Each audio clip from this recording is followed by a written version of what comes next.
Hi, good morning. Breakfast po tayo. Lumpiang Shanghai, longganisa, pandesal, and scrambled egg for today's breakfast. Yung kapatid ko nga si Badjo ay nag-prepare ng aming almusal kasi medyo marami akong ginagawa, guys. Ito kasi yung time na nag-aayos ako ng mga damit, naglilinis ako ng kwarto. Hindi pa nga ako tapos eh.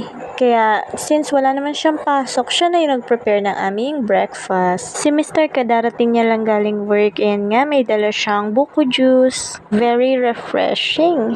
Iwas na ako guys sa kape. Si Mr. naman, pag nagkape siya, hindi daw siya makakatulog. Eh, dapat mag-sleep na siya after kumain. Pahinga muna saglit tapos matulog. So, yun nga, pag breakfast, hindi na siya nagko-coffee. Nagko-coffee siya bago umalis. So, sa gabi yun. At ayan nga, pagkasubo ko ng isa, nagtanong ako, nag-pray na ba sila? At walang sumagot, sabay-sabay pumikit. Silence means yes. Sorry Lord, minsan po talaga nakakalimot. Binilihan pala ako ni Mr. ng rambutan, guys. I really appreciate my hubby, guys. Alam mo yung effort niya na mapasaya ako. Grabe. Kasi one time, bumili siya ng rambutan na nasa sanga. Yung may sanga. Tapos tuwang-tuwa ako, guys, kasi sinabit ko dun sa banana holder. Ang cute.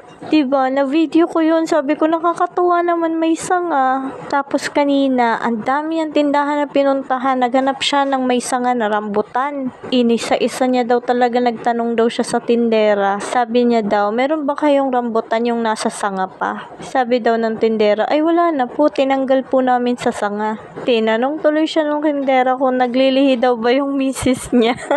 Ang sagot niya, buti nga nasa sanga lang eh, hindi nasa puno. Eh, mas mahirap yun kung nasa puno. Napagkamalan patuloy buntis. Uy, ay sana nga buntis, no? Pero hindi guys, natutuwa lang talaga ako nung bumili siya ng may sanga. Aba, malay ko bang hahanap siya talaga ng rambutan na may sanga?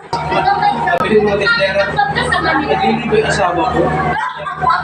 Bakit may sanga kailangan? Kaya sabi ko kasi, meron ba kayo sanga? Rambutan sa sanga? Wala, tinanggal ko niya. Ayan, isa ko na. Saan naglilihi ba yung asawa niya? Sunod, naglilihi sanga. Mabuti nga, hindi yung nakakabit eh. Kaya ko yun.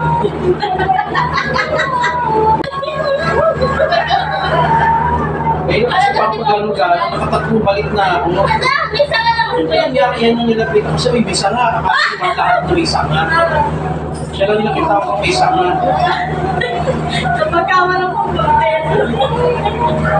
Hay nako, tama na nga, umiyak na si Moira habang ako tawa ng tawa. Anyways, kain na po kayo. That's it for today's video. Thank you for watching. Bye!